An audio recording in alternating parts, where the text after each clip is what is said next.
Evening, everyone. So, welcome back to episode 13. And in this episode, we wanted to talk to you about, or give you some top tips, I suppose, our top tips on if you're looking to get into strength training, weight training, resistance training, whatever you want to call it, and just what our top tips are around that, because it's something that all of us have got some personal experience in. So Jay, if you want to kick us off, what's your first top tip to someone who's looking to maybe start very, very early journey of strength training?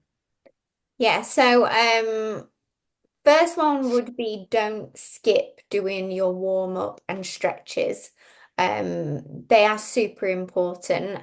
And especially if you're going into a gym, doing your stretches, doing a bit of a warm up first is kind of a place for you to get to know the gym and get a feel for it, but also get the blood moving, getting the muscles adapting to different, especially if you've been sat at a desk or, been quite stationary for the day, and just building up that mobility, which is really important, especially when you're wanting more depth on your lunges or squats, things like that. And I think people can be limited for time and just go straight to the barbell or whatever, straight to the leg press without doing warm up. So that would be number one, really. That would be a main one for me.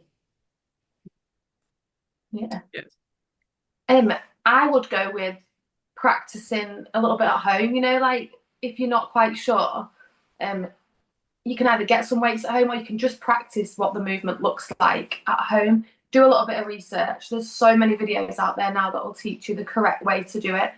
And weight training is one of those things that is so easy to do wrong in some ways. It's so Mm, easy to have your form wrong or not have it quite right. It doesn't always have to be perfect, but it's one of those that if you can maybe record yourself a couple of times at home or do a couple of movements in front of the mirror and check what they look like, check what they should look like. So do a little bit of research on YouTube or, I mean, TikTok and Instagram, but they're not always the most accurate, are they? But do a little bit of research with, find, say a coach that you do trust or somebody that you trust that shares workouts, and then practice at home. Instead of walking into the gym and thinking, oh, I want to try this, but I don't really know how to do it. I don't want to look silly. If you mm. practice it at home, you're doing it in a way that looks right, then when you go into the gym, you feel a little bit more confident to try it, maybe.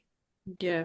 I think as well, like you say, if it's not, and sometimes it's worth, doing it with a coach or at least somebody Yeah. who can show you the right techniques and form, especially as in those early days, because like you say, it's so easy for it to go wrong and for people to sustain injuries. And then same as if you don't do your warm up as well and kind of getting those muscles fired up, it can go wrong so quickly. Um, yeah, so making sure that you're warming up and also that without feeling as if you're focusing on the number of how much you're lifting, just really focusing on not even just the earlier days, but as you progress in the gym and do get stronger and it does become more dangerous because of course you are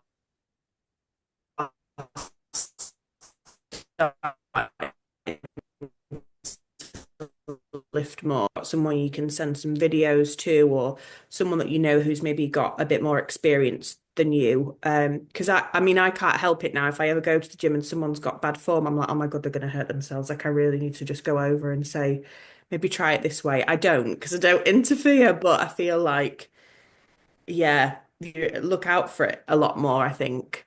Um, Yeah, definitely. especially when, One of the things that I did, like, everyone's form is rubbish when they first start. Like, I have mm, my own critique, and like, even now, I'll video myself quite regularly. And, even if you've done it for many, many years, videoing yourself, you just point it out straight away.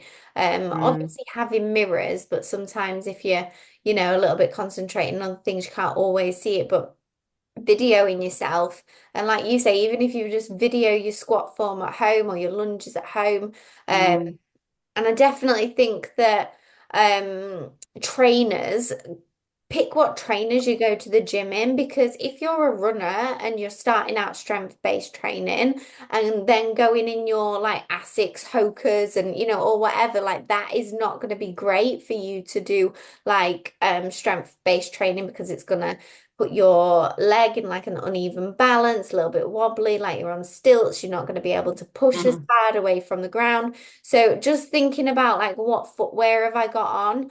And I think as well, trying to mask out your week of not going too soon, too quickly, and Yeah. thinking, right, every day I'm going to go to the gym today because you've got, muscle fatigue, brain fatigue, you're doing a lot of learning. I would definitely concentrate on doing full body workouts because they're Mm, targeting all the muscles, maybe three full body workouts a week to just give your muscles a break so you're not doing all legs on a Monday and then can't walk until Thursday, Friday. You've given yourself a write-off. You can train all the movements, quads, hamstrings, you can train them all across the week, but they don't have to be on the same day, and especially when you're yeah. starting out. So that's a very kind of beginner's program set up to do more full body.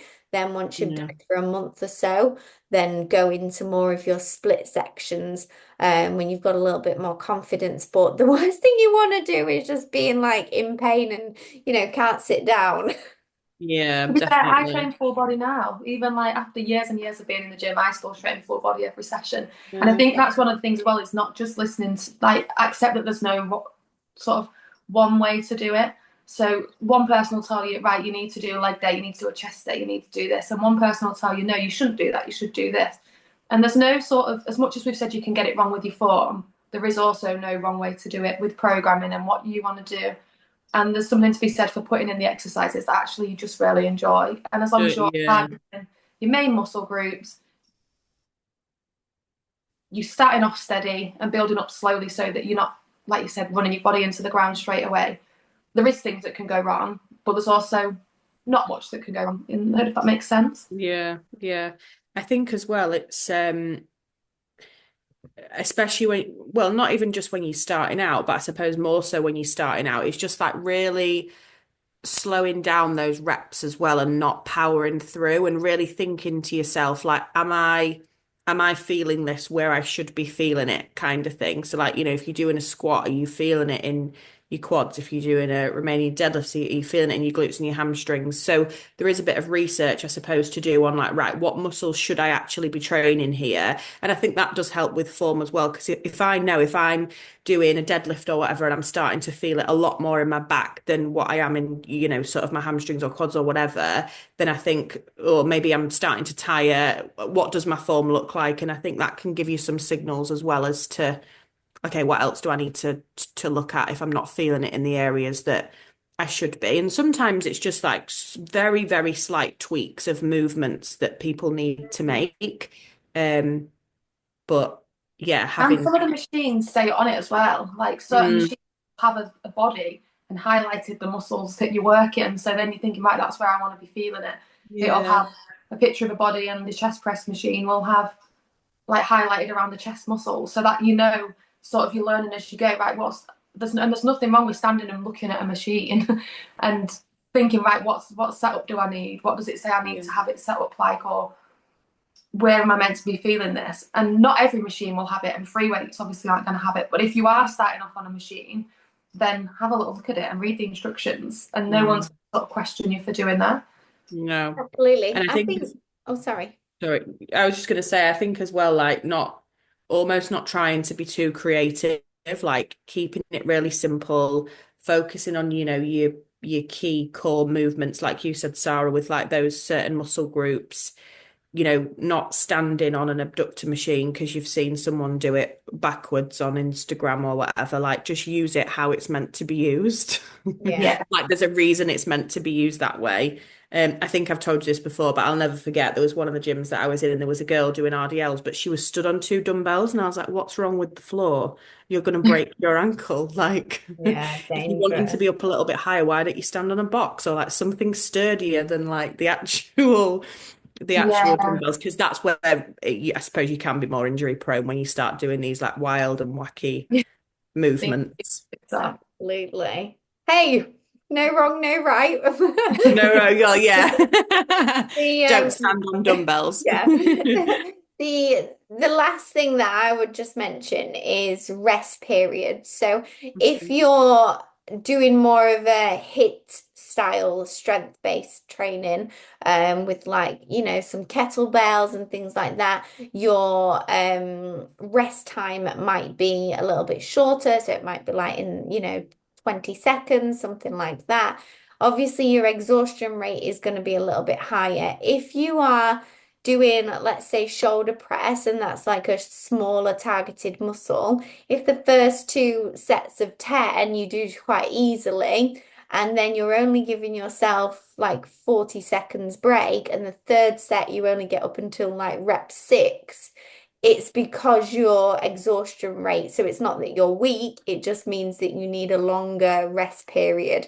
And I found this like a lot once I'd got into like the bigger weights section, and I was like, how have I just done 10 and now I can't even lift 2? Like, what is wrong with me? And that's in the space.